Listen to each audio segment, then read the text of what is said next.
This is awesome. Oh, Clark, hey. Good to see you among the living, man. Check it out. It's the latest talent mix. Thanks, Pete. Good to see you all among the living. Hello, everybody, and welcome to the Talon Mix. It's the Smallville recap podcast that can't forget about you no matter how hard we try. I'm Brian here as always with my pal Zach. Zach, is there a moment you are willing to share that God you wish you could forget? Oh my gosh. I mean, there's a lot of moments I wish I could forget. I have so fucking many. I'm so embarrassed all of the time. But I do feel like any moment that I am embarrassed enough to want to forget, I don't want to share here on. Yeah, right. I get you. Yeah. I'm sure there's something I would share, but I can't think of anything right now. It's all the really bad stuff. Right. I hate being embarrassed so much. No one likes it, Brian. No one likes it, but it is truly like cave into my shell. Like, I will just move to another state now. Yeah, I don't know if if you think of something, or if I think of something. We'll just I know. Batman v Superman: Dawn of Justice. Go. Perfect. So you can watch it again for the first time. Yeah. Oh shit.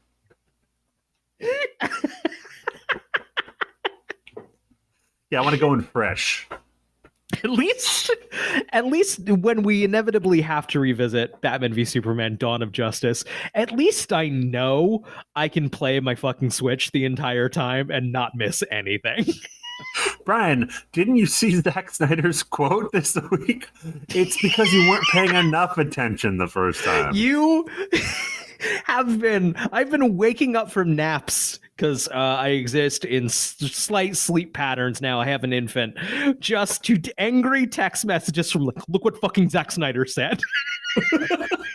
For some reason, the movie news website I go to often has articles that just features Zack Snyder saying something really absurd or stupid. And I always had to share it with Brian.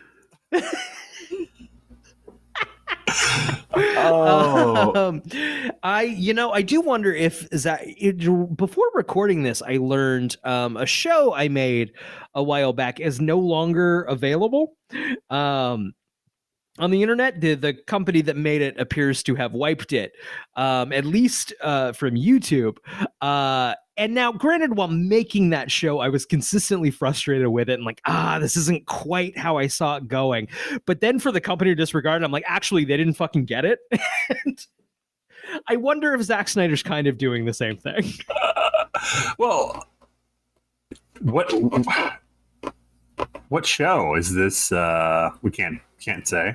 We won't get into that. Okay. Cool. But people listening know. I'm pulling up. Hold on. I'm just going to read the Zack Snyder quote. Yeah. I'm just going to read it because I feel like that's what we have to do here.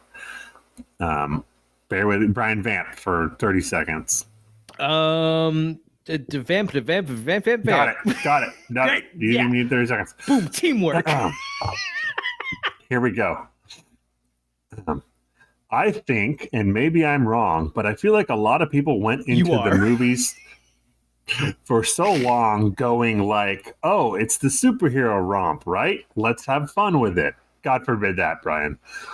And we gave them this sort of hardcore deconstructivist, heavily layered, experimental, modern, mythological superhero movie that needs ... that you really need to pay attention to.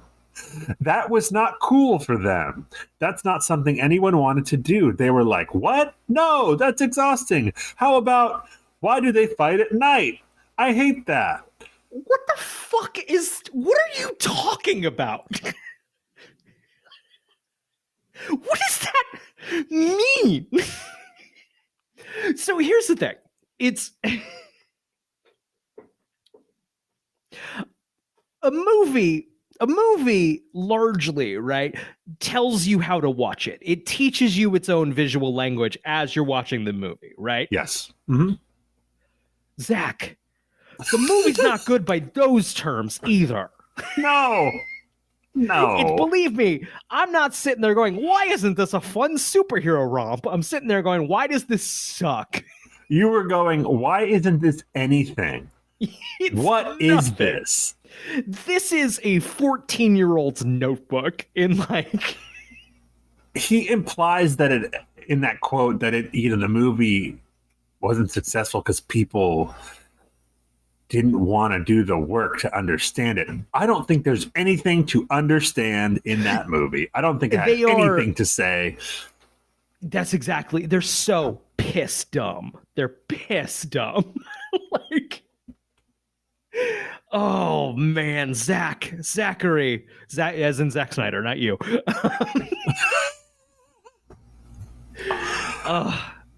We're gonna have to get into those movies at some point. he at this point is like, he's still talking about an ex from like 5 years ago.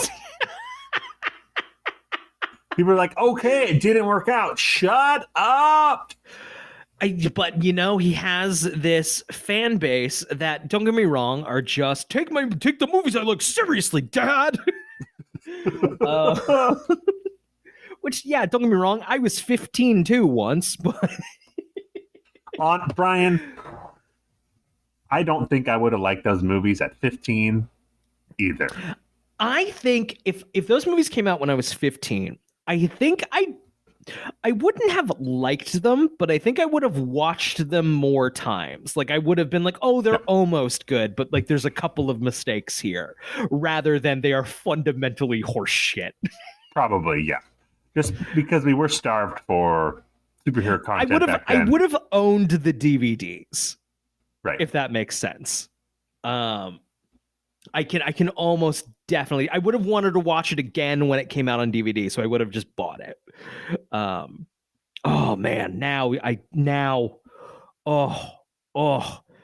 I don't think you could pay me to watch them again, except you can. Did I mention there's a Patreon link in the in the description of this podcast? I'm not looking forward to it. We could talk about this off air, but we got to get to Man of Steel because I want to start doing Batmans. I want to get to the 60s Batman. Let's go. Yeah. All right, we got to bang it out. Well, I have a really busy June, July. So my brother's getting married in July. So there's a whole bunch of shit with that. So we got to bang out some shows. Yeah. Switching gears a little bit, unless you have any other thoughts on Zack Snyder's 3 DC films. Man, can I talk a little bit about, you know how, you know, the cliche of like the crypto podcast bro who's like, Bitcoin, this is the future, this is where everything is going. I'm that, but for ad-based free streaming services. I am the fast streaming bro. I'm like, this is the future. This is where everything is going. And I support it, and I want it. I sent a text to you this week that was like, I think I'm just going to cancel everything that's not Tubi. I think I could live just fine with Tubi. Tubi's what I go to when I want something on my TV, man. I've strictly been watching Tubi for the last several weeks. I think I easily could just live on Tubi. That said, there are a couple of other, you know what Tubi's missing? A couple of like premium television dramas and like a sitcom. I think it's missing those tiers that a streaming service certainly wants. The closest thing that happens is the anger management sitcom starring Charlie Sheen. Right. Meanwhile, you know who actually has a lot of television dramas for free? Amazon's Freevee. They've dumped a whole bunch of their Amazon Prime shows. Boom, they've thrown those on Freevee. And basically, okay, with paid streaming, your Netflixes, your HBOs, they're all just kind of like shitty Netflixes, right? I understand why it's happening, how everyone wants a piece of that like streaming pie, but it's a little like, this was better when it was all on Netflix and Netflix was the only one. This only got more inconvenient as the pie slices got thinner, and like, we're a shitty Netflix, but we have all the Star Treks, Paramount Plus. Right, yes. It's like, that sucks.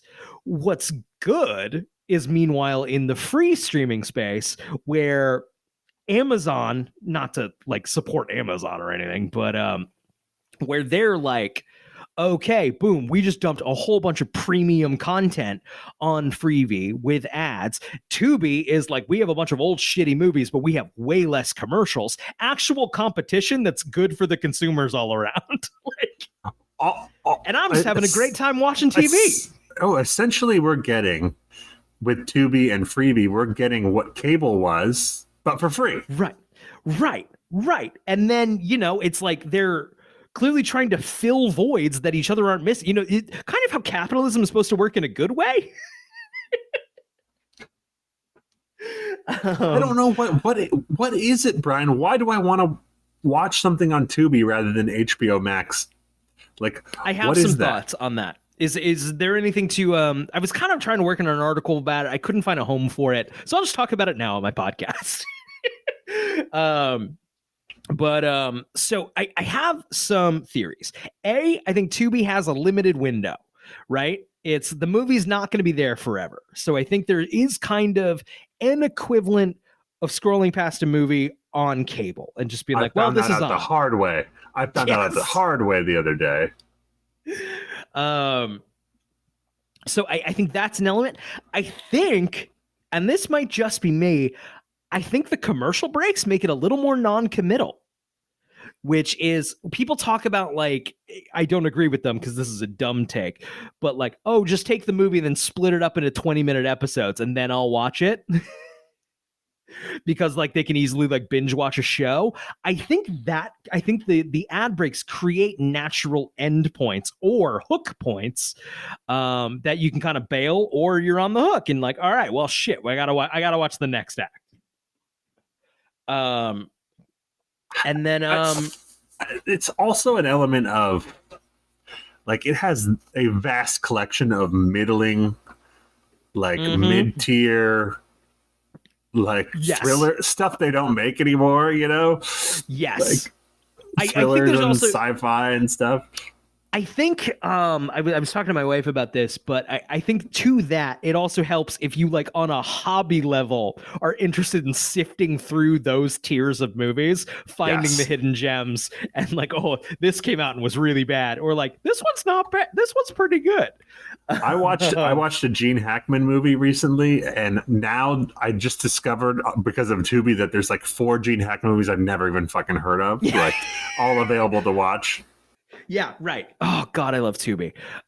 It's like I was at my parents' house this past weekend, and my brother was there, and we threw on Role Models, the David Wayne movie from 2008, which my wife described as the perfect movie to watch with your brother-in-law. Like, it's just like, everybody likes it. Everybody likes it. It's a great movie, yeah.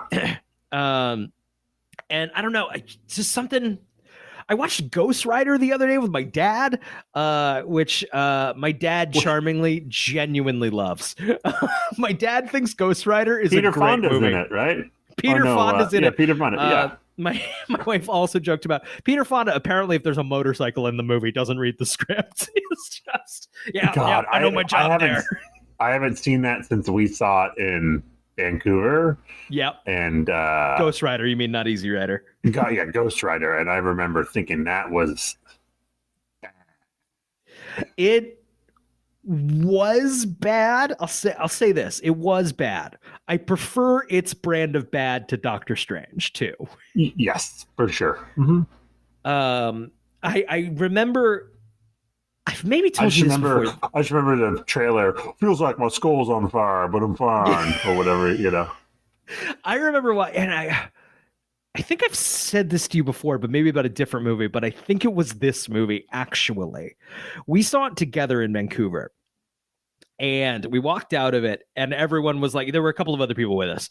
And everyone was like, that was bad. And I remember going, like, it was bad, but it was kind of fun. And I remember you looking me dead in the eyes and going, no, it wasn't. Did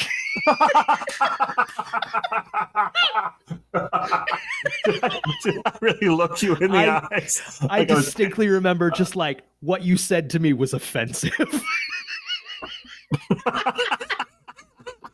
I do remember really not liking it. Like, it's really not good. But didn't they make a sequel that is not really a sequel that just has Nicolas Cage in? They did make a sequel. I have not seen the sequel. It is on Tubi. I do plan to watch it. It is by the guys who made the Crank movies with Jason Statham, which does feel like, yeah, it is apparently still compromised and still not very good. But though, you know what I do want?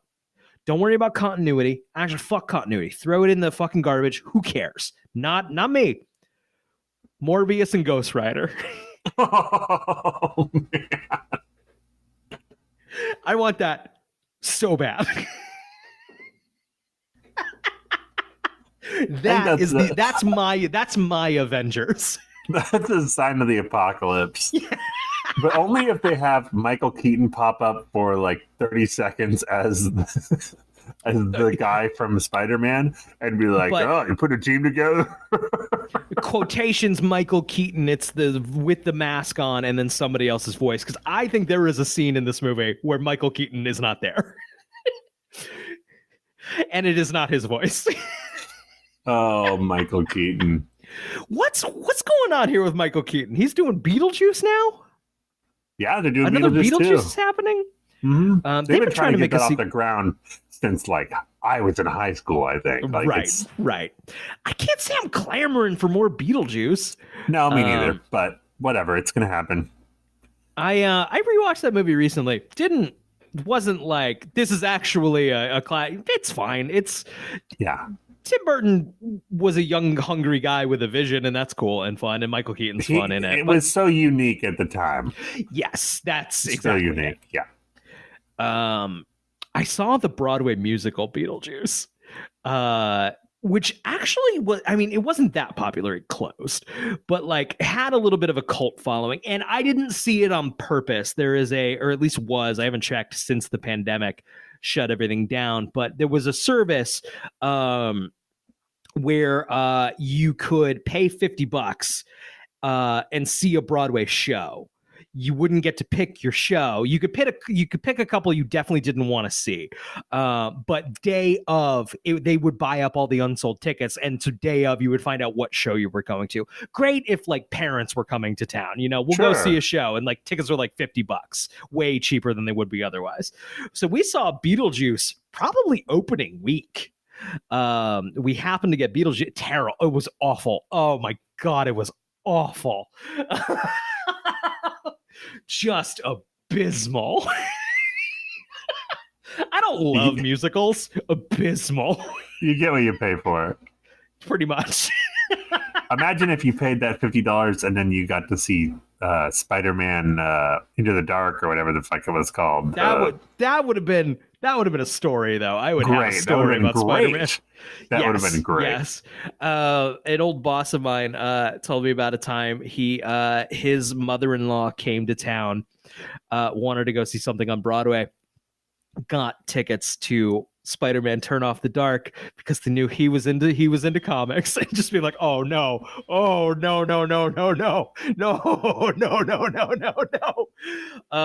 I've only seen the bit that was on Letterman, and it was insane. I would want to see that. Oh, I want to see it so bad. Doesn't that make you want to see it more? Yeah, so much more.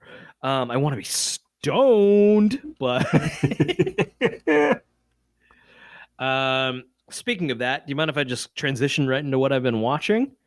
Yeah, let's do it.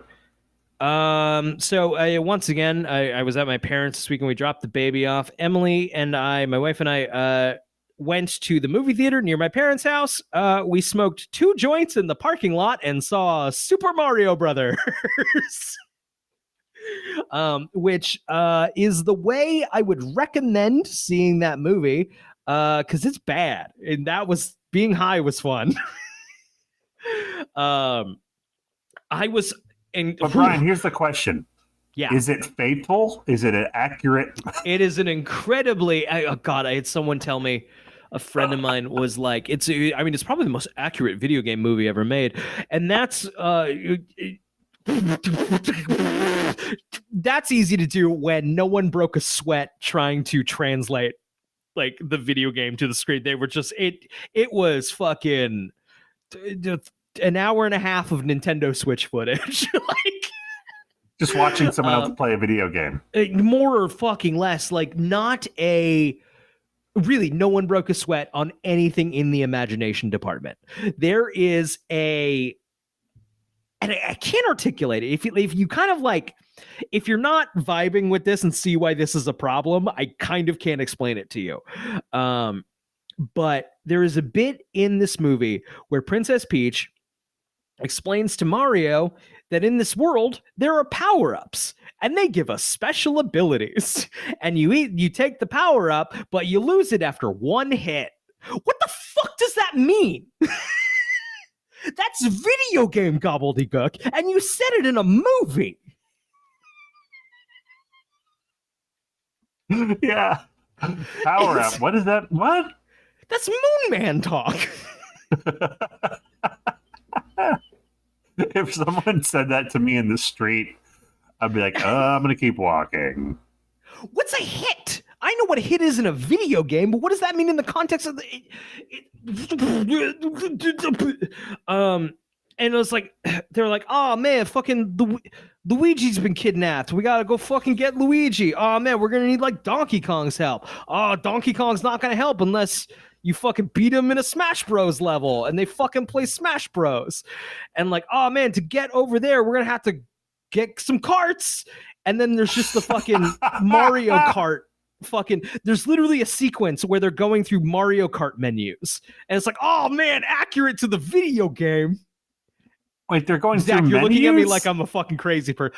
Oh, it's diegetic, like they're picking their carts with massive scrolling wheels where they customize their Mario Karts. It was awful. And like saying it was awful is like implies I expected more from the Mario movie, right? Sure. I say this with no to say I hated it implies more passion towards it. I have the most cynical read of it, you know? Yeah. Now, is that Illumination? I don't know. Was Nintendo incredibly protective of IP? And like, that's entirely possible. All I know is none of the kids in the audience cared. They were having a great time, which I guess is fine. I liked plenty of crap, you know? Oh, there's this other bit. Have you heard the song from Super Mario Brothers? The Jack Black song Peaches. Oh, that's all over it. Don't worry. No, there's a bit. Bowser, who is played by Jack Black, is at a piano and he sings a song about Princess Peach. And this has kind of become part of the marketing. I believe this has been separated on YouTube, gone semi-viral. Everybody in my theater was excited that this scene came up and applauded when it was over. Now let me be clear. This is clearly Jack Black, the very talented Jack Black, was told, like, can you just like riff a song? And he gave it like a 4 out of 10. I'm just like, here's a song about Princess Peach. And everyone's acting like that's so funny. Like, what? Like, Jack Black is very talented and has made genuinely very funny things. This is not one of them. Do you even know what Tenacious D is, you idiot kids? Seriously, you idiot children. Once again, I was stoned out of my fucking mind and was like, that was it? That was that fucking thing? Yeah. Oh, it was bad, dude. Well, then I won't go see it. Don't. It made so much money, and it's going to get a billion sequels. It doesn't need our money. It does not. That said, I did have a fun time being very stoned in a children's movie. Real fast. I watched Brightburn. This is a James Gunn adjacent movie. I believe his brothers wrote it. He did not direct it, but his brothers wrote the script. This was their idea. And he's a producer on it. But Brightburn, was on Tubi when I watched it. Basically, Zach, tell me if this sounds familiar. A spaceship crash lands near a Kansas farmhouse, and a nice couple finds a young boy among the wreckage, adopt him, only to find that he's developing strange superpowers. Sounds familiar, right? I'm trying to place it. Yeah. The little twist here is that this kid is a creepy little piece of shit. And it's a horror movie about what to do when this kid you adopted is a little nightmare with superpowers. I would say it's a fun premise, and it never lives up to that fun premise. If I had saw it in a theater, I'd probably be like, this was a real anger. This was such a missed opportunity that I'm frustrated with it. On Tubi, had a perfectly fun 90 minutes with it. The Tubi effect. The Tubi effect, baby. Flattens the playing field. It's Elizabeth Banks as the Mama K analog. And then I forget the actor's name. He was Roy on The Office, who basically I think would make a great Johnny K in an actual Superman adaptation. But Brightburn, I recommend it on Tubi. Could be a fun Halloween recap if it's on Tubi still. Yeah. Okay. It's a perfectly pleasant one to throw on in the middle of the afternoon. One of those. Gotcha. I got one more. We've been talking saying a lot praises for Tubi. Gotta say, I fell down the shot on video horror comedy foot fetish erotica section of Tubi when I watched Caress of the Vampire 2 Teenage Ghoul Girl A Go-Go. Tubi, this is a little too far. Wait, is that actually the name of the section, or did you just make that up? That is, no, I've made that up because I found a horror comedy foot fetish erotica movie. Shot on just a 90s video camera, and it's some loose bits separating extended foot massage sequences. I don't know why I watched the whole movie. I watched the whole movie, and it was a little bit just to prove to myself that I could. I love me some crap. This was a little too far. Tubi, I would not lean in this direction personally. Oh, wait, Brian, you're burying the lead. You watched a movie featuring our very own Michael Rosenbaum. Oh, I did. I forgot about that. Yeah, I watched Sorority Boys. This is from 2002. In the Michael Rosenbaum stars in this film. Probably this came out after Smallville had debuted. I imagine shot before Smallville, based on the timing. This is a American Pie-esque teen sex comedy.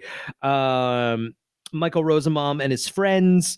He's one of it's three co-leads, I would say, an ensemble, get kicked out of their fraternity in order to get free housing, dress as women to be admitted into a sorority, specifically the Ugly Girls sorority, DOG, dog, you see.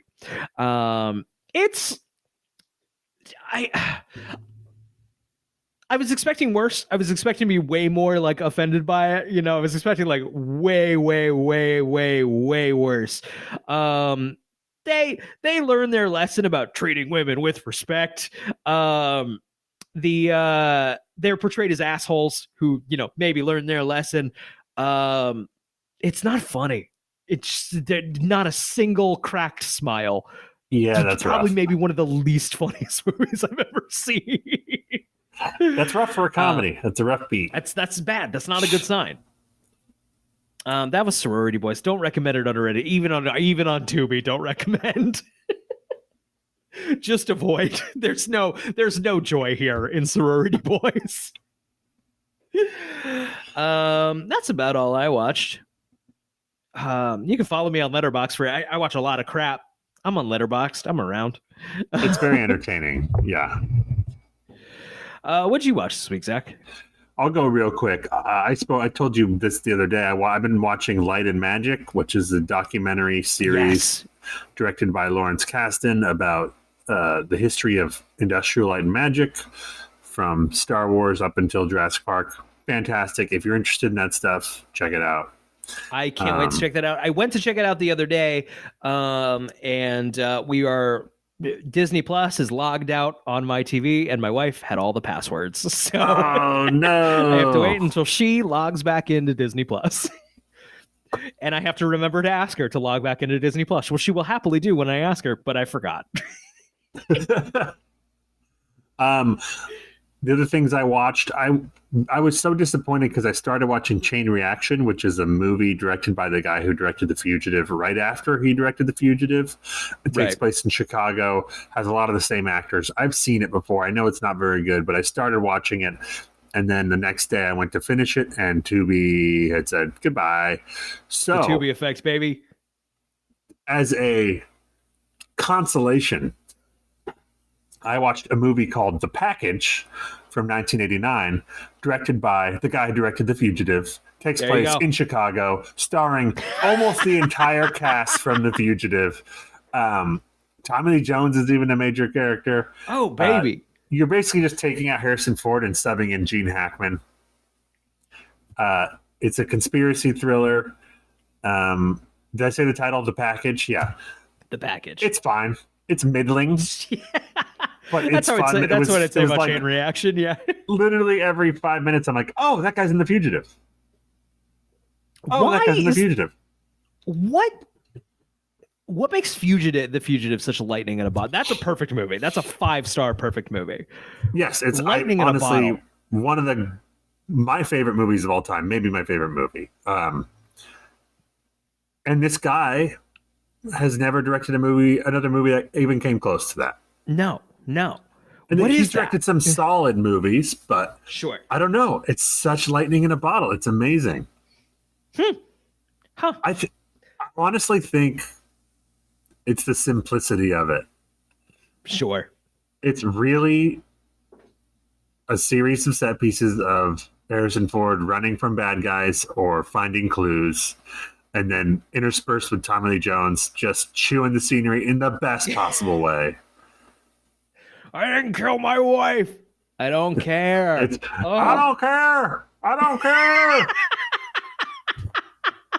Oh, it's so good. Such a good fucking movie. Fuck, I need to watch The Fugitive again, dude. It's always the right time for The Fugitive. Then I watched a couple other things. I watched a movie called Sherlock Jr., which is a Buster Keaton movie, silent film from 1924. I had never seen a Buster Keaton movie before. It fucking blew me away, Brian. I can't recommend it highly enough. 45 minutes. You won't regret it. Yeah. I mean, there's a lot of shit he's just doing in camera, man. I mean, everything's done in camera. That was the only way to do a thing. You'll watch it and you'll go, what happened to us, movies? What happened? We got off to such a good start. And then I went to the theater and watched a movie called The Covenant. Actually, the official title is Guy Ritchie's The Covenant. Oh, Guy Ritchie is one of like I fucking hate Guy Ritchie. I don't like a single movie the guy's made. I've seen Lock, Stock, and Two Smoking Barrels. I fucking hate it. I generally enjoy his movies. Like, to me, they're almost always 3 stars or 3.5 out of 5. Like, there's always stuff in them I'm like, that's stupid, but I almost always enjoy them. This one is not his usual brand. Do you like the live-action Aladdin, Zach?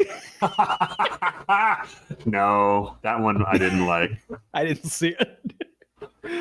But this movie's not his usual brand. It's not like British crime guys or anything. It's Right. Jake Gyllenhaal is a Marine in Afghanistan, and he becomes friends with the Afghanistan interpreter. But then he gets attacked. Okay, I know this. Yeah, I know the guy the story, saves his yeah. life, and then Right. he has to go rescue the guy. It's basically like a, how would you describe it? A rah-rah military Right. movie with some commentary thrown in about how we had abandoned the people in Afghanistan. Sure. It's pretty well That's made. a true story, right? Did you mention that? I thought it was a true story. It's not a true story that specifically, but it is true that we abandoned the people in Afghanistan. Yes. That's a true story. Got it. It's pretty well made for the most part. There's some really eye-rolly scenes and dialogue in there, but it was pretty effective. If a movie about the military, in which it's mostly positives, doesn't test your gag reflex, then you might enjoy it. If Top Gun Maverick was too much for you, don't go see The Covenant. God, man, I'm overdue. I'm overdue to rewatch Top Gun Maverick. Fuck. I think that movie might be 5 stars. Also, I think it might be a 5-star perfect movie. It might be. I mean, it's. I don't think you can give a 5-star immediately. You know, that's what I was going to say. 5 stars come over time. And I generally don't. I generally, the highest I go first viewing is 4.5, and then I wait. I think Maverick might get there someday. I think in a decade we'll be saying it's a 5-star perfect movie. Yeah. Should we get into Smallville? Let's do it. Right.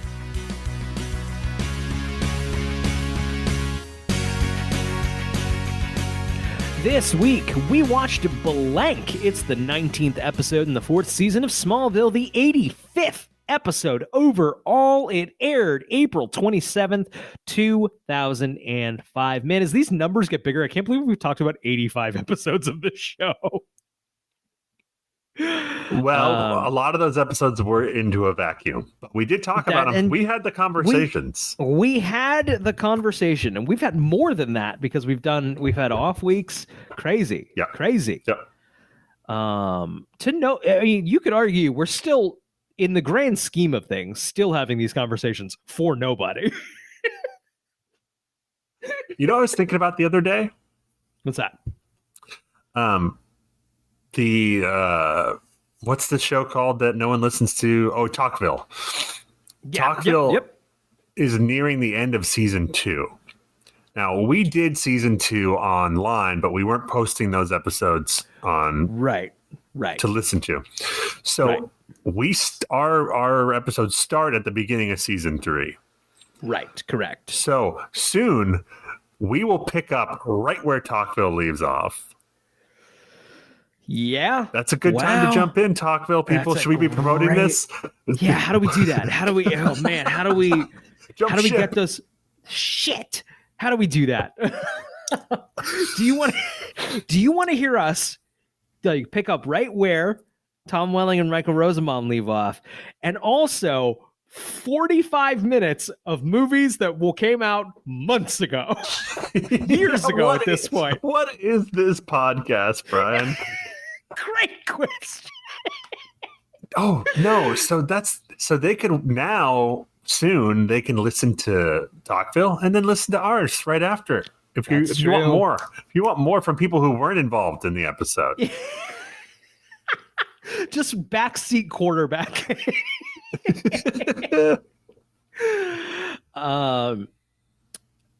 Zach, I loved this episode. This is another great one. We got 2 great ones in a row. Truly.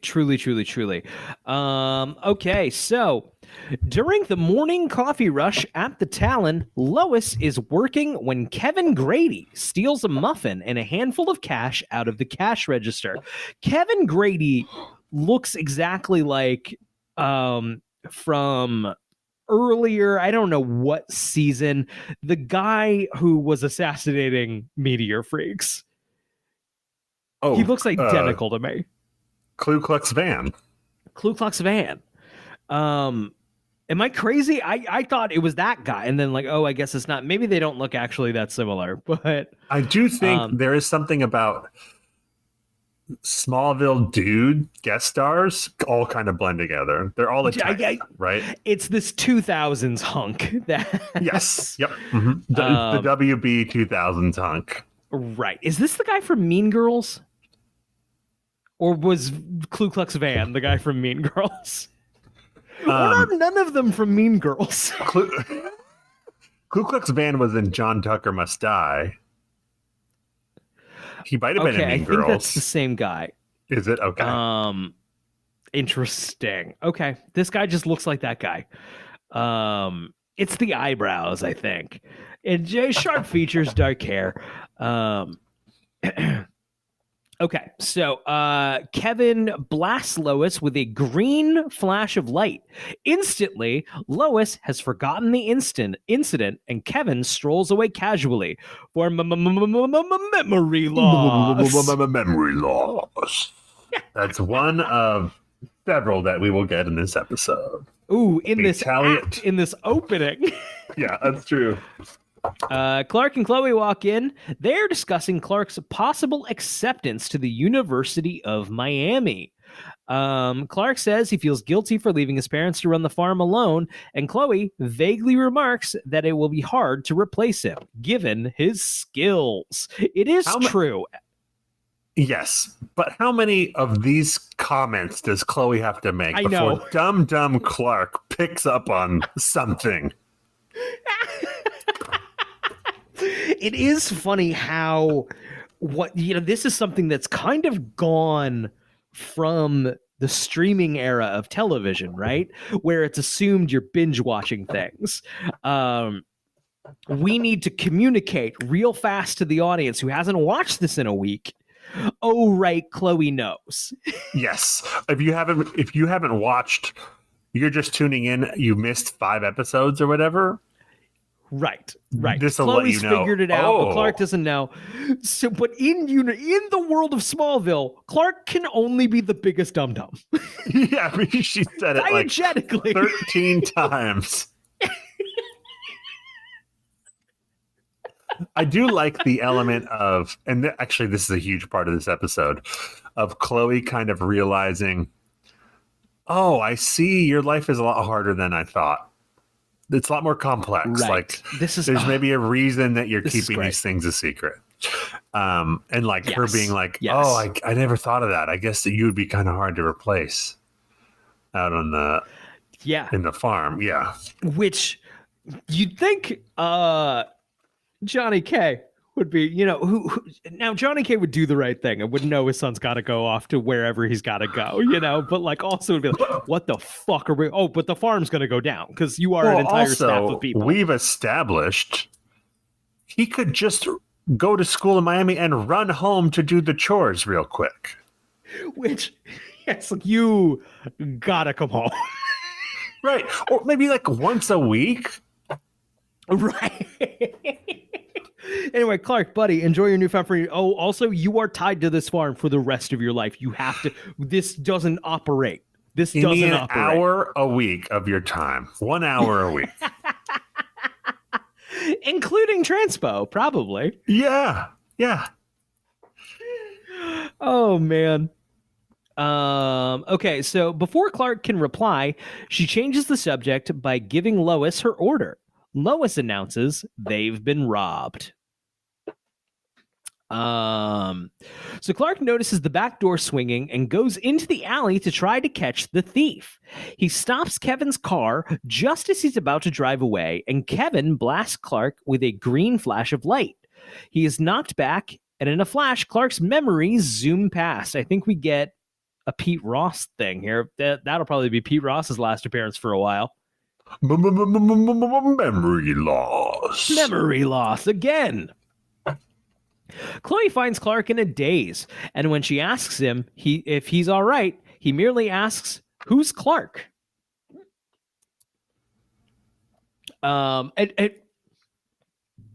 when I got to this point, I was like, uh-oh, like a Clark fucking amnesia episode. This is fucking stupid.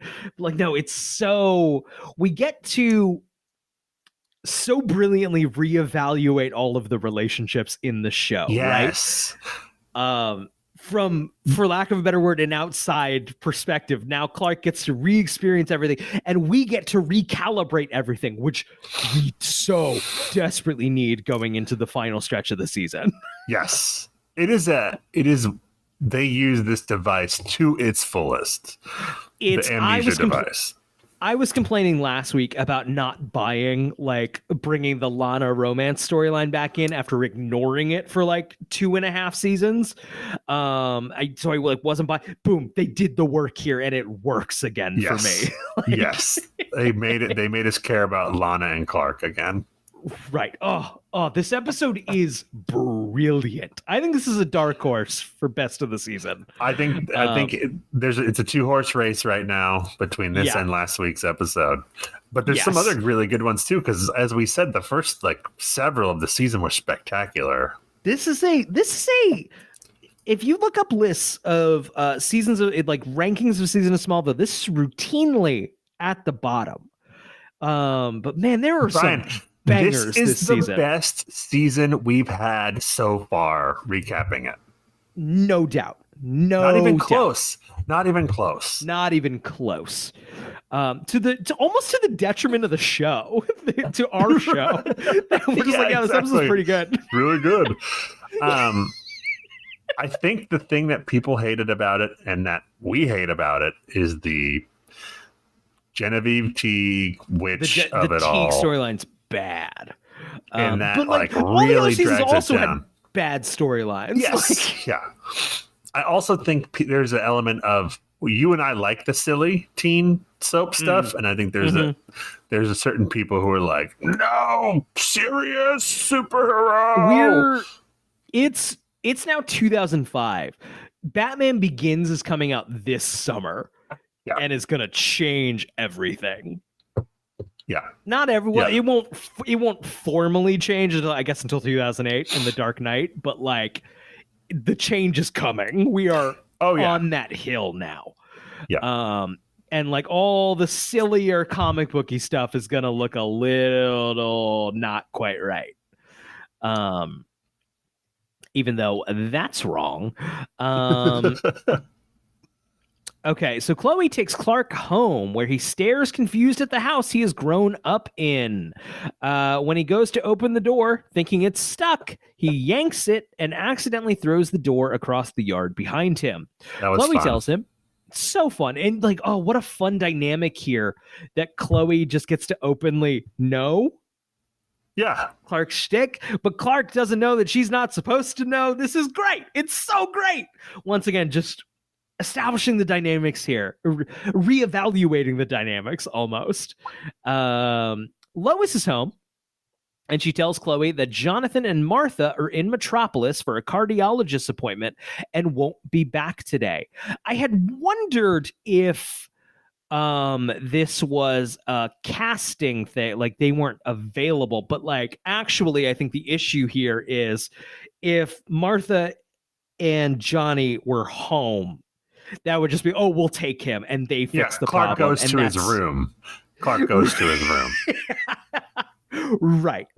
So actually it was very we have to have them not be here, or this story doesn't happen. But my favorite part is, when Chloe brings Clark in and Lois is there, she's like, what's his deal? And Chloe says, it's nothing. He has amnesia. Yeah, right. And then Lois says, also it's nothing again. Which should tell you something about this show. Yeah. Right. Now, granted, they do justify it later, but I'm sitting here no, hospitals where you should go. Hospitals where you go. Yeah, 100%. Maybe not Smallville Medical, but Chloe does justify it later in a way that does make sense. She's that's probably not where you want to take him. Right. Okay, so Chloe and Lois realize that the boy who robbed the Talon probably also wiped Clark's memory. Chloe decides to go to the Torch office to see if she can find out what's causing Clark's amnesia, but then realizes that Clark would probably reveal his secret if left alone, so she takes him to his loft. Here we go. One bummer point of the episode. Jason gets upset with Lana when she announces that she is no longer going to enroll at CKU with him, and that she's probably not going to college at all.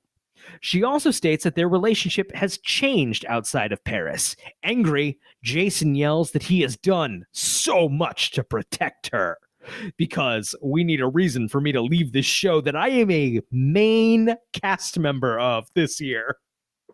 He also grabs her by the arm and spins her around. He's getting a... Yep. They're like, we really need to make people dislike this guy fast. He is a... Man. He is a lead on a hit CW show. WB. And, man... in what, like, that's a big deal. They don't like hand those out, right? Like, that's Erica Durance is not a main cast member on this show yet. They just gave it to Jensen Ackles. He was supposed to be here much longer, right? I think he must have been. Must have been. That's. Do you think Talkville would tell us? Yeah, I think when they I haven't get been to listening. I don't know how I think they will. Because I listened recently, and they were talking about, it was the Christopher Reeve episode, and they dropped an interesting tidbit, was that they wouldn't let them use Lois for more than 4 episodes at first, so that's why she's in the first 4. I remember hearing that from you. And then they were like, yeah, you can have her for a few episodes longer, and then a few episodes more, and then finally they were like, all right, just fucking use her, it's fine. I don't know. It's so funny. Like, why are they so guarded over like the Superman things? I think they're worried about it stepping on the movie stuff that they're always planning. Right. That's so luckily funny. That's fucking out the window now. So right. Oh man, Superman and Lois probably not getting a season 4. It sounds like they're cutting. That's gonna get the axe, which is a shame because I really like it, and they're introducing Lex Luthor this season. Well, now that James Gunn has taken over, I think they are going to try everything to be interconnected like Marvel. I do think it's less that. I think it's less that. I think CW is having problems. I think they're cutting original material. I kind of like the DC thing where not everything had to be connected, but that's going to go bye-bye now. They even, season 2 of Superman and Lois even firmly made it like the guy who plays Superman, Tyler Hoechlin, I don't know if that's how you pronounce it.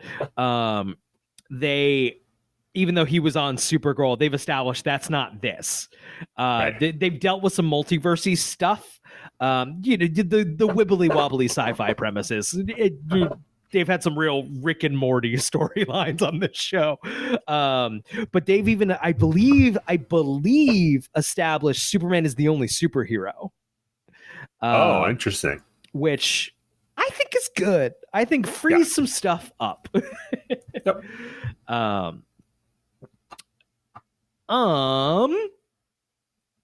Okay. Chloe explains Clark's own powers to him by telling him her theory that he was affected by the meteor shower and has superpowers. That makes exact sense. I was wondering, like, is Chloe gonna magically know everything? Nope, they keep it consistent. That's basically what Clark should have told her years ago. Could have gotten away with this years ago. She tells him that he saved many lives, including herself several times, and has self-appointed him Smallville's hero. Clark says he and Chloe must have been close friends for him to have trusted Chloe with such a secret, and she reluctantly admits that he didn't. But even without his memory, Clark knows that Chloe wouldn't betray them. Both of them, great in this scene. Great scene. Agreed. God, dude, I'm beating a dead horse here. This is a great episode. Great episode. Great Tom Welling year. Front runner, MVP front runner. I don't see anyone beating him. I think something crazy would have to happen in the last few episodes. Right. Okay, she takes him back to the Talon, where he uses his X-ray vision to find a card under the floor mat, and Chloe is slightly disturbed by this new ability. This is a great way for Chloe to like learn all of the abilities. Yeah. To just and we get to see her learn them on screen. It's great, rather than Pete, who kind of got them all explained off screen. You know, the best one is coming up. The best one that she learned about is coming up. Oh. Everybody, we haven't gotten to talk about this in a while. Everybody who's been like a longtime fan, watched when we were doing this on Twitch, brace yourself, because exactly what you want to happen is gonna happen. Took me back to a time when we were doing this show different, and I was that episode is still available on YouTube, I believe. That's probably the one or we should one plug of like that. 2 or 3. If you want an early season 2 episode that involves boners, yeah, I'll include a link. I think Emily's on that one. Yeah, she is. I'll include a link, and you can get a look at what the show looked like on Twitch when I didn't think anybody would want to listen to it later, and I'm thankful that has been wrong, I think. Okay. He muses why he doesn't tell everybody what he can do, and says he doesn't want to go back to a life of lying to everyone and not being himself. Man, it just, once again, just applauding this episode of like, that's the central core emotional issue for Clark of the show, and we've kind of lost it a little bit, right? Of like, I want to tell people, I want to be myself, but I can't because it's too dangerous. Right. So to literally work in a story where Clark gets to literally question that of himself, of like, why am I doing this, is so good. Smart writing. This is great television. Who wrote this episode? This is Brian Peterson and Kelly Soders. Oh, those are the two that will take over when these guys leave. They take over as showrunners. Yeah. Got it. And you are a pretty big fan of their work on the show, right? Yep. Started here, I guess. I mean, I think they've been on the show probably since the beginning, but yeah. Okay. Just talk about getting the characters in a real way. Absolutely. Okay, so Chloe asks him to reconsider coming out, at least until his parents get back.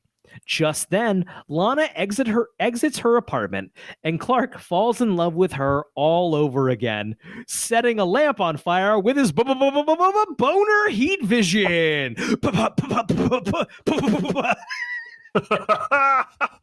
They're so good at making that so explicit. It's so we can confirm. We've questioned this before. Has he mastered it without boners? No, he's getting a boner every time, definitely.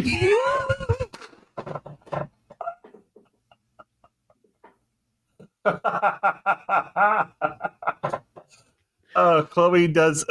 Allison Mack is so great. She goes, premature combustion.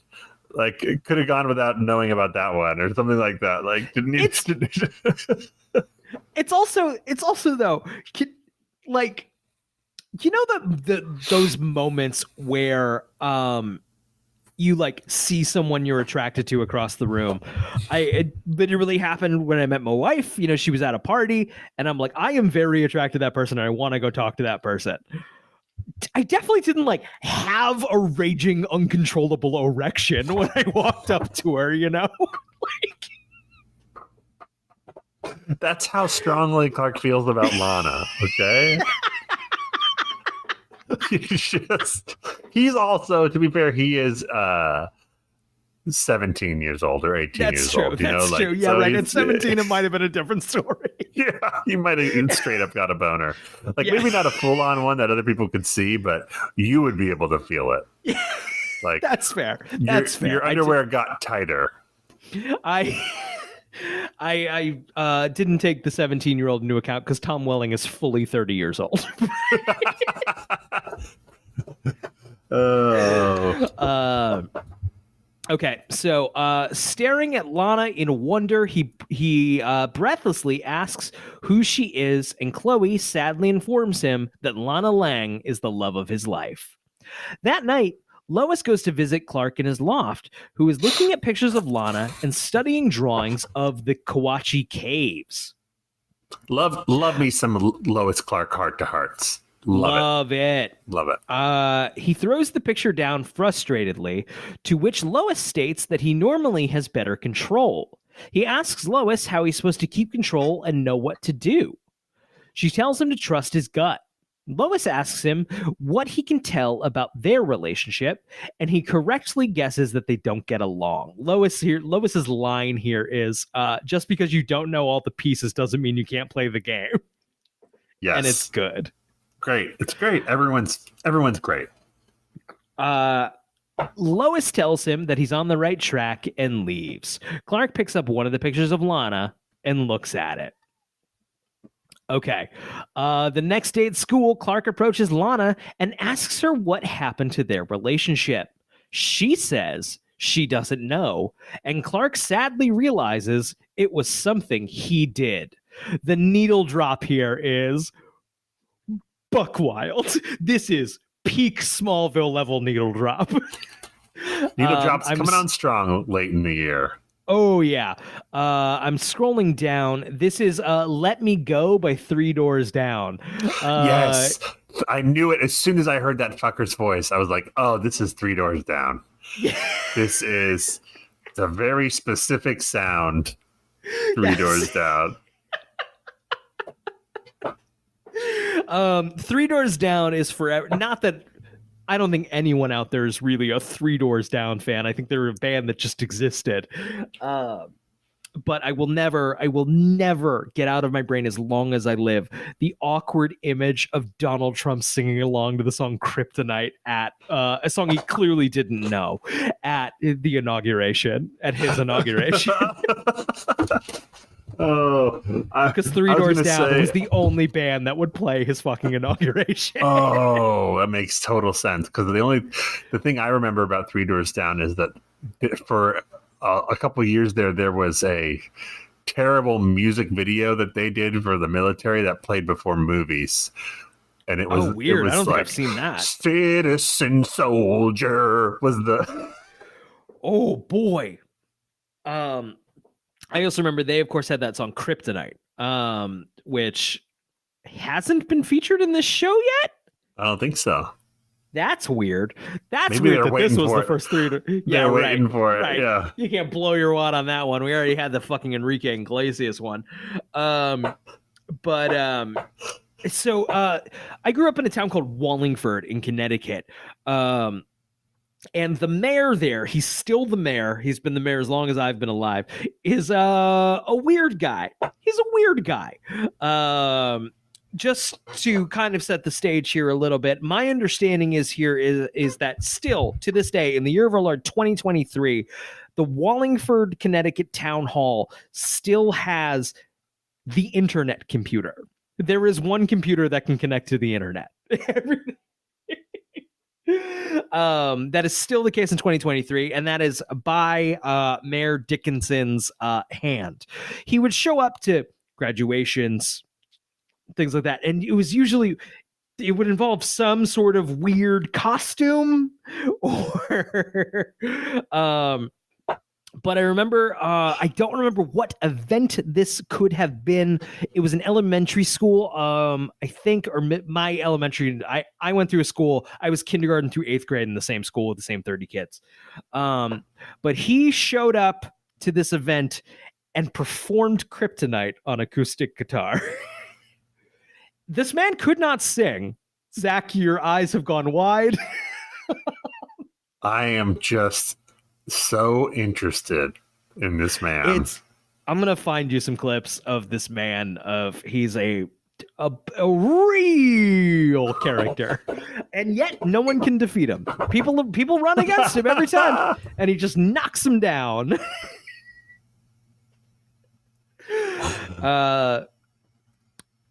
Anyway, that's our Three Doors Down. How did the lyrics of this song go? They're so obvious for it's a terrible song, but it's one of those like terrible songs that brings me right there. I'm looking up the lyrics right now. This is me vamping while I try to get to the chorus here. God damn it. Someone will love you. Let me go. I've been no. What do I want? There's a lyric in here of like, but you don't know who I am. And like, oh yeah. I know exactly what you're talking about. And that's what we're hitting there. I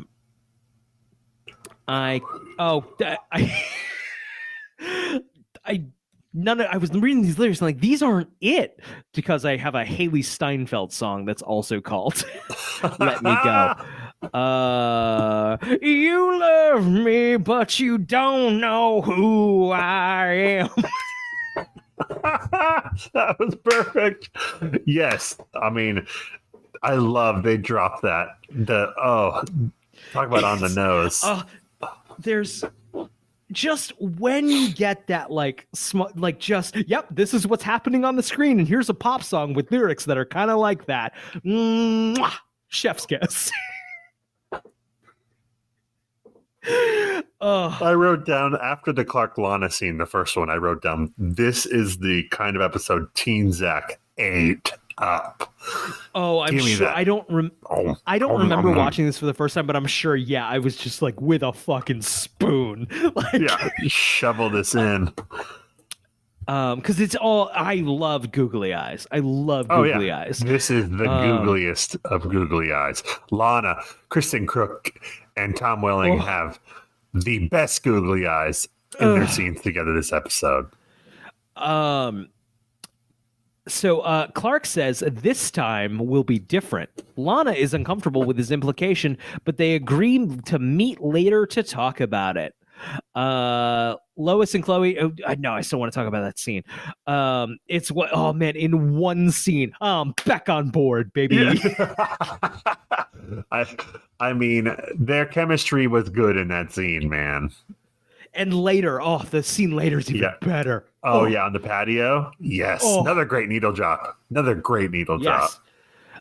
Okay, so Lois and Chloe track Clark down and inform him that they found who the card belongs to, a boy named Kevin Grady. At the Grady residence, Kevin is packing his bag when his father finds him. Kevin explains that wherever he was, they turned him into a freak, and he knows that he can't stay because of what he did, so he's leaving for good. He zaps his father's memory and leaves. When Clark, Lois, and Chloe show up, Dr. Grady admits that Kevin was at the Summerholt Institute for memory treatment. This is where Lex was. How is this place still open? I know, right? Lex didn't spend every dollar he had destroying this place. Also, memory loss. Right. Okay, so he tells them that Kevin accidentally killed his brother Dylan while hunting, and that he's been trying to get the tragedy erased from Kevin's memory. Gotta say, this has not been common, especially lately. This is a wildly sympathetic Meteor Freak story. Not technically Meteor Freak. Meteor Freak. Yeah. I think like this is a really tight script. This is a good. Yeah. This storyline's interesting. Yep. The Meteor Freak storylines are sometimes just a means to an end, and this easily could have gone. No, they told a real story here, and it's good. This episode's firing on all cylinders. The only low point is we need to give Jensen Ackles something to do. That's not a diss on Jensen Ackles, who is fantastic. No, he got a lead role in another show, and like exactly, they got to figure it out. They attached him to this storyline that is just awful early on. Awful. Wasn't his fault. No. I earlier this season we were nothing but praise Jensen Ackles and like the injection he gave this show. Not his fault. It is the writing's fault / him leaving for a bigger show or that lasted show 35 years. I think maybe he made the right call. Of which I haven't seen it. I think Tom Welling is on that spinoff. He's on the spinoff, the prequel. Yeah, that just got canceled, I think, today. Oh, CW is like axing a lot of original content. I think I think 5 years ago, which Supernatural, I guess, was still running 5 years ago. But so fuck it. But 5 years ago, maybe that show would have still been running now. Supernatural went a long time. I've seen it. I haven't given it an earnest go. Didn't it go like 16 seasons or something? It's about that. We were in It started when we were in Vancouver. Oh, one of our classmates wrote a spec about it. Right. 15 seasons. Wow. One of our classmates was a very big fan of it, and we were all hoity-toity about it. Now look at us with our Smallville podcast. I mean, I think even at the time we were like, "Fuck, Smallville's what's good. Fucking Supernatural sucks." Oh, we were cool. Super cool. Okay, so they go to visit Lex, who has also had memory treatment at Summerholt. Lex gets Clark alone, but Chloe is worried and whispers to Clark to be careful. And he hears just as Lex starts to ask about the Kawachi Caves. I was a little bit wondering what Chloe's angle here was, and was she going to try to telekinetically communicate it to Clark, hoping just in case that worked? I was like, oh, right, whispering. She's like, fuck, he has every other power. Yeah, right. Yeah, worth a try. Maybe he has the Mel Gibson "What Women Want" power. Maybe, but whispering works too. They go to the caves, and Clark begins to explain the secret area. Lex heavily suggests that is being naughty. Very naughty here. Lex is clearly using this to take advantage. He told Clark that he and Clark have been trying to discover the mysteries together, which is not true. Right. But I got to say, Clark has dicked him around quite a bit.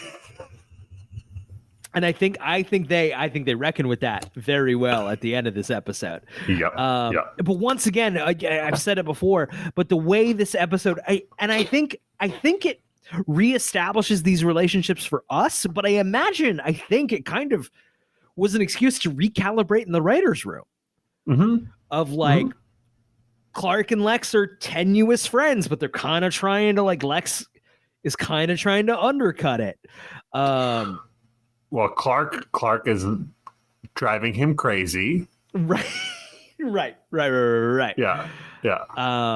This is a good there's not a lot of Lex this episode, but this is a really, really good Lex scene. He gets some meat to chew on here. We haven't had. I forgot how important this part of it is. I feel like we've kind of lost it a little bit of like Lex trying to figure Clark out and getting to, and like kind of being manipulative is really important to this relationship. And we've lost it for once again, about a season and a half. I think season 3 is worse than season 4 in a lot of ways, in like the way it loses a lot of storylines. 100%. I think season 3 is the weakest one that we've had yet. I agree. In the way it just fumbles all these storylines that are like, wow, really, really key to these characters. And like, why we give a shit about them in relation to Clark. Right, so why has Clark not been interacting with them? Yeah. Let's separate Lana and Lex from Clark. Yeah, right. But if I recall, season 5 and 6 really lean into the Lex Clark dynamic, especially as their friendship kind of deteriorates more and more and more. I remember feeling like 5 was a highlight watching it at the Yes. time. I don't know if I'll feel that way this time. Yeah, I remember the same. I think 5 is because they graduate from high school, so it's a whole bunch of new stuff. Right. Yeah. Kind of an excuse to what was the community called it the repilot. Yes, exactly. Yeah. Okay. So Lex heavily suggests that Clark show him the drawings. Remembering Chloe's warning, Clark avoids it by saying he needs to get back home. Chloe sneaks into the Summerholt Institute and finds video files of Kevin's treatment. Just after she emails them to the Torch, glad your school newspaper is going to break it, a hand grabs her from behind. Clark goes to the Torch to find her, but only Lois is there, viewing the videos, which showed that Kevin did not kill his brother. But someone let him believe he did. Just burping straight into the microphone. The scene ends with Clark zooming away and Lois doing Clark? We should have kept track of those too. Yes. Every time Clark pulls a Batman. So he leaves to find Kevin and to tell him the truth. He finds him in the woods where his brother died. Kevin seems a bit guilty that all of Clark's memories are gone. He mentions like, oh no, it's only supposed to be like a couple of minutes. But Clark is different. Clark encourages Kevin to remember what really happened. Emotional, Kevin realizes that it was his father who shot his brother and not him. Near tears, he asks Clark why he's helping him and wishes he could return the favor. The two decide to break into the Summerholt to see if they can find a cure for Clark's amnesia. This has one of the classic Smallville axe break moments where he's the what's the character's name? Kevin. Kevin is like, well, we'd have to break into the Summerholt Institute, but I can't help you there. And Clark is like, I think I know a way. And then what? Yeah, what was the way? This guy was just like, cool, okay, great, I trust you. Oh, there's two big one of those where they just leave the scene in a big moment later that yep. I'm gonna pinpoint. Okay, so Lois and Sheriff Adams are already at the Summerholt Institute since Lois can't get in touch with Chloe. Chloe is strapped down, begging to be let go, and promises not to tell anybody what really happened. Dr. Grady is ready to wipe her memory clean. Clark and Kevin break into the building through a trap door and come into a room filled with jars of kryptonite. Clark is incapacitated for a time and tells Kevin to go on without him. Yeah, he's like, I'll catch up. It's like, no, bro, what? Why? This guy wouldn't be like, look, can I just help you? Like, up? Yeah, right. It's like I've fallen into a vat of peanut butter, and I'm like, one sec, go on. No, help me out of the vat of peanut butter, please.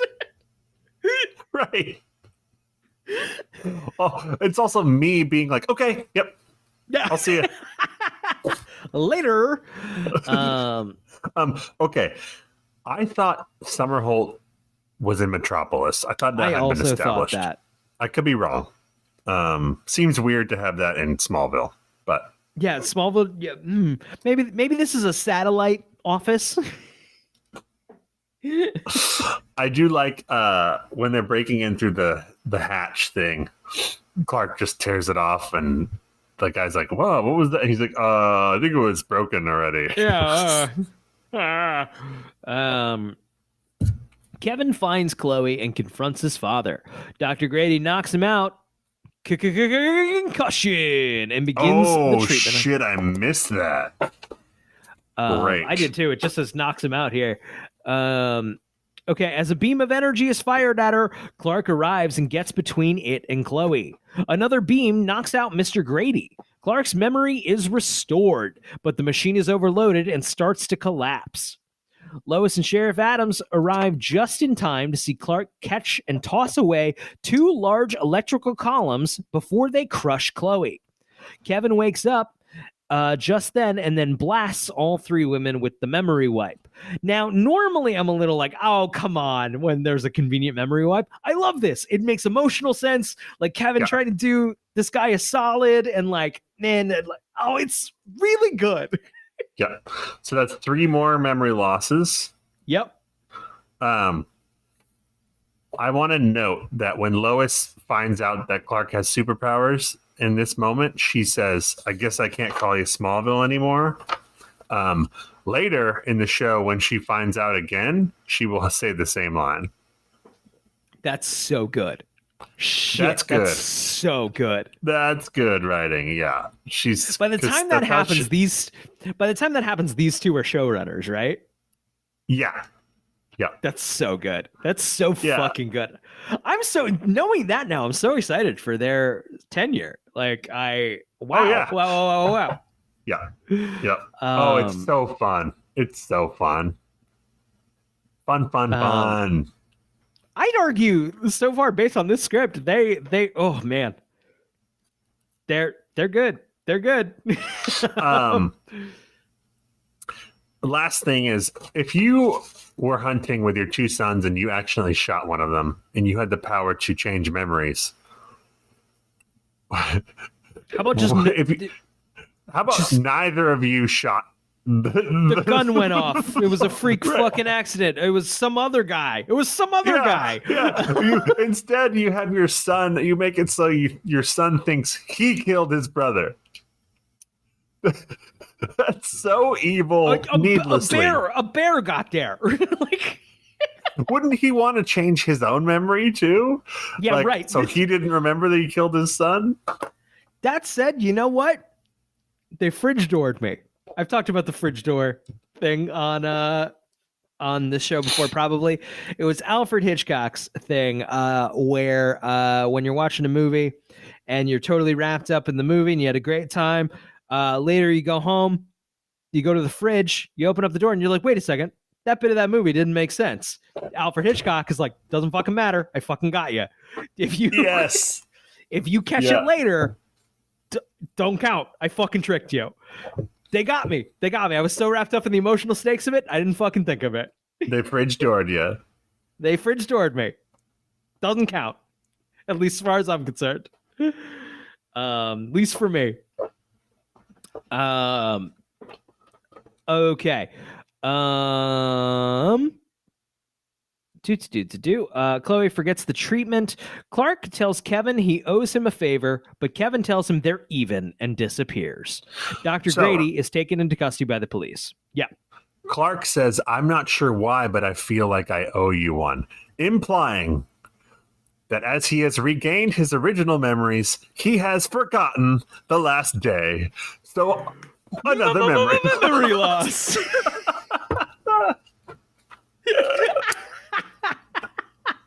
That is made explicit later, but yes. Yes. Yeah. That's glorious. How many did we get this episode? Last episode there was 9. Yeah, hold on, let me see here. Adding it up.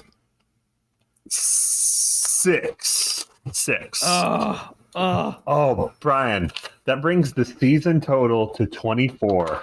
The only other tally that has had more than that in a single season was season 1 Car Crashers at 25. We need one more memory loss to tie the high. Wow.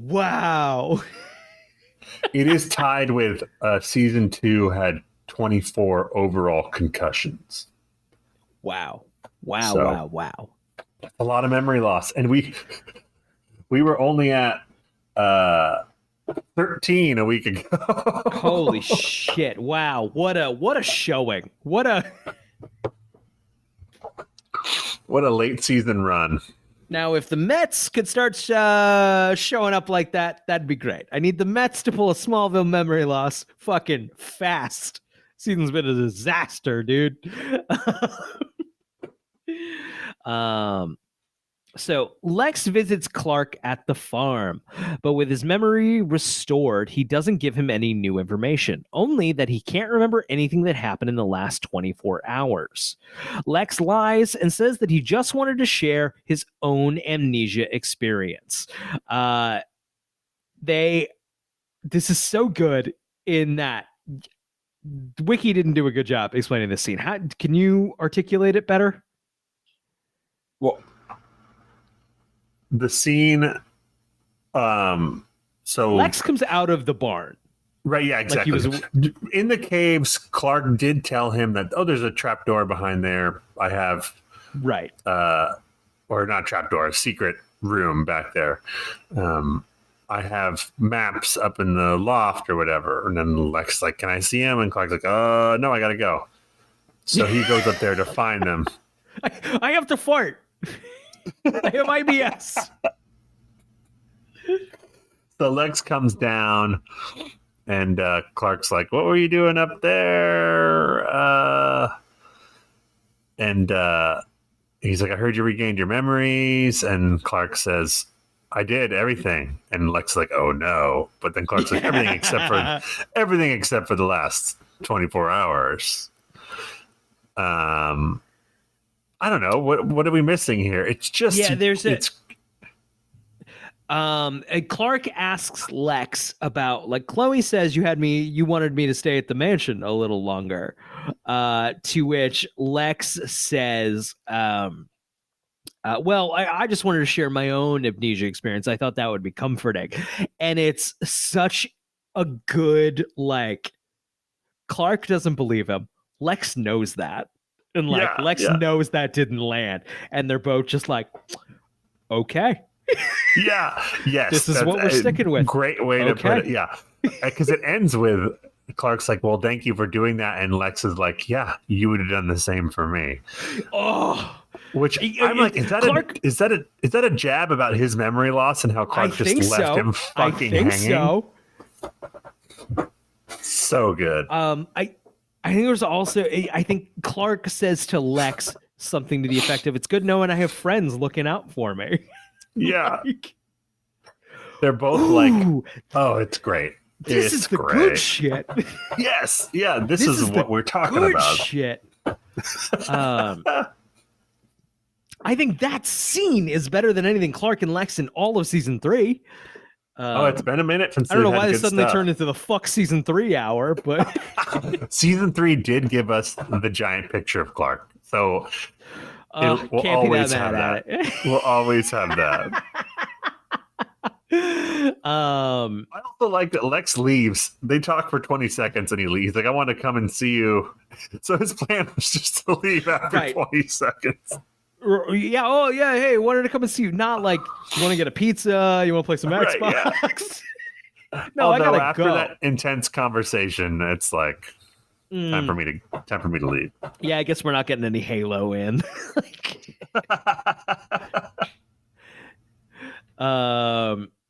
Okay. So he leaves, and it is revealed that he stole one of Clark's cave map drawings from his loft.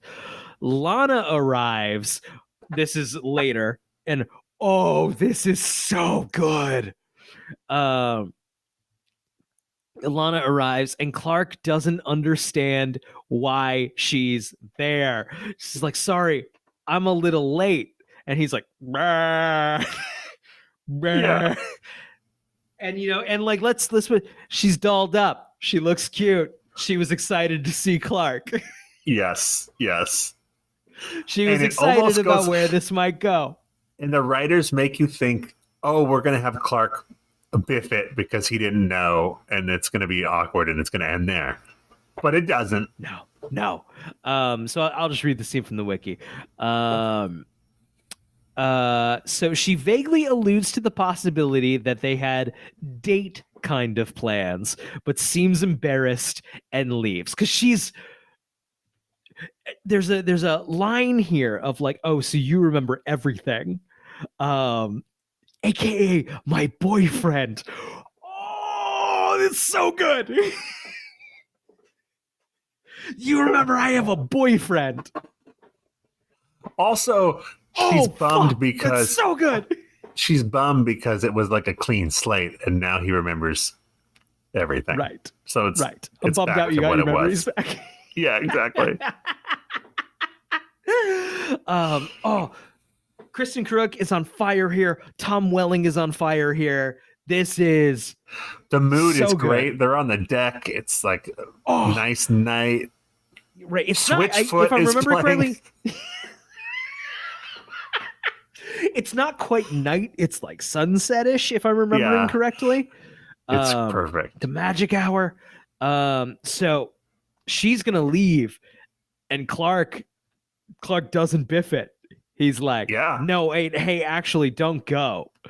And Clark calls her back and repeats that this time will be different. Even though he doesn't remember saying that. He doesn't, right. But like, man, he just meant it in his heart. And like, oof, called shot. Like, you and me, we're not done. Ooh, it's hot. But it's hot.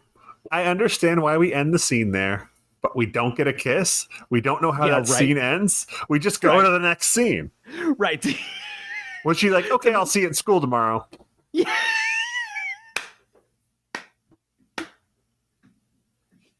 That bare minimum was followed up by some text later of like, hey, you up? What's up? Yeah, you up? Just bored.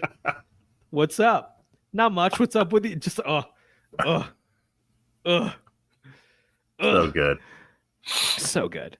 Clark goes to see. Oh God, this scene's good too. Fuck. Yeah. Switchfoot still playing. Switchfoot still playing. What was that Switchfoot song? 1 second. This Is Your Life by Switchfoot. It is I don't know if it's a good song. It is a great needle drop. Great needle drop. The moment really works with it.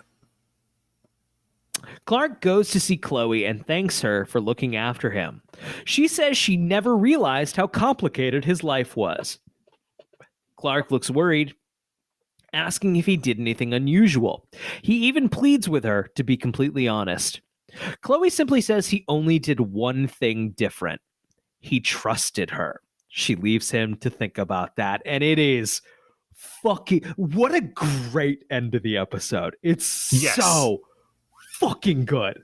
It's great, but that's another one where... Yeah. What does Clark say after that? Right. What do you mean? What the fuck? Don't care. Perfect ending. 10 out of 10. Oh no, I wouldn't change it. It's great. Just logically, diegetically. Right. There's more to that conversation. Yeah. Hey, what? Nope. Gotta go. This is another like Clark doesn't get it. He's an idiot. Yeah. Right. Featured music this episode, we had 24 by Jem, Sadie by Paco, Let Me Go by Three Doors Down, and This Is Your Life by Switchfoot. You love me, but you don't know who I am. Terrible song, but I'm definitely going to listen to it later.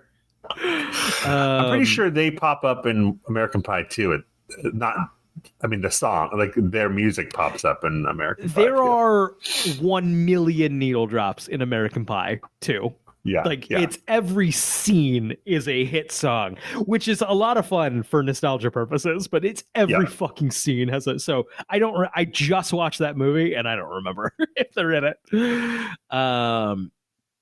So wow, a real fucking we've had some exceptions to the rule. This is truly the exception. No Lionel this episode.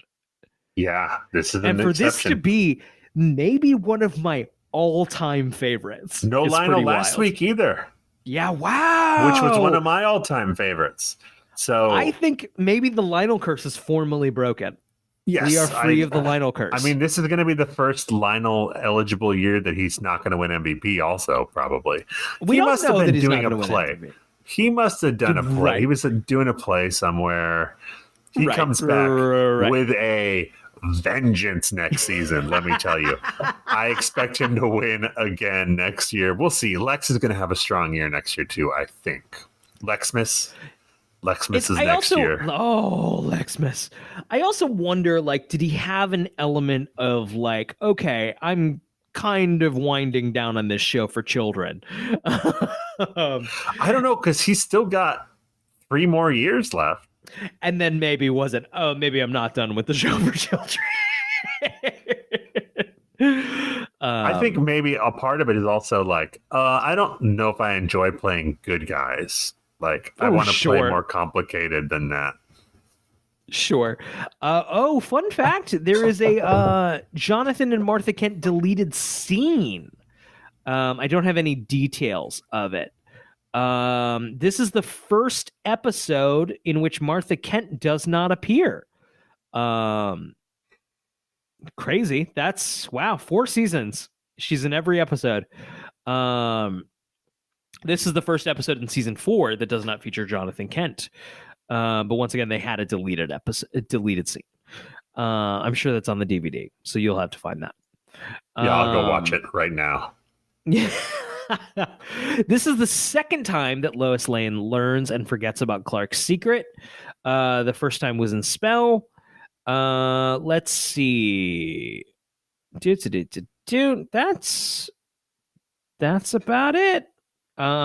Jonathan Bennett, who played Kevin Grady, has also worked alongside Tom Welling in 2005's Cheaper by the Dozen 2. The one that I've seen.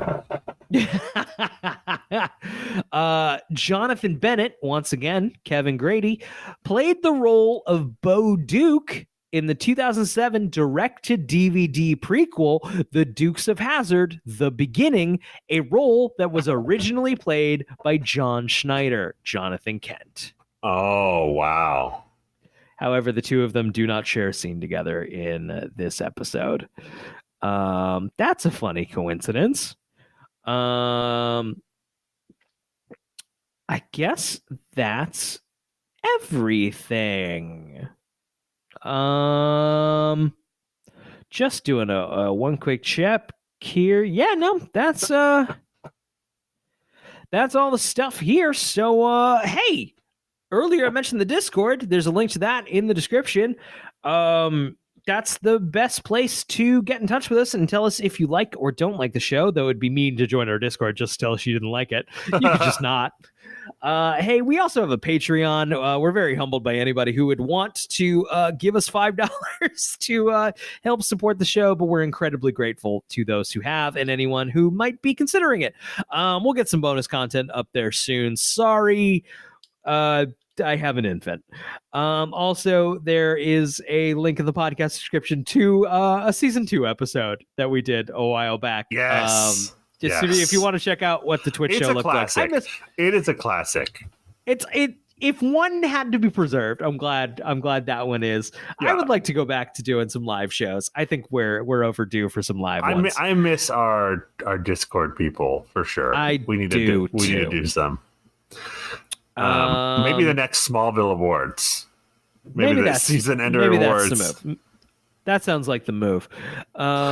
Hey, Zach, do you have a question for the Smallville gods? Real quick before that, I just want to say, if memory serves, next week's episode is one of the worst episodes. Oh, man. Okay. Now, I could be wrong, but I remember watching it at the time. And maybe it's because the run-up episodes have been so good that I just remember seeing that and being like, oh, God, this is like a bad season 1. Like, okay. Just a whole bunch of shit you don't care about. A whole bunch of shit. Do you mind if I read the summary to this episode? Let's do it. Clark and Lana discover an abandoned baby and take him back to the Kent farm. However, when the baby Evan ages from a newborn to a 7-year-old in less than a day, it becomes clear that he's aging at a rapid rate, and they turn to Lex for help. However, Genevieve suspects Lex has the Chinese Kryptonian artifact and orders Lionel to either recover it or risk putting Lex's life in danger. Does that sound just awful? I don't love the Genevieve Teague is featured in the description. I mean, I'm into baby growing too fast and Clark and Lana having to deal with that, but we'll see how effective that actually ends up being. Yeah, I hope I'm wrong. I hope my memory's wrong. We'll see. I hope so too. I doubt you are, but Yeah, that's my question for Smallville Gods. Is my memory correct? good night, everybody.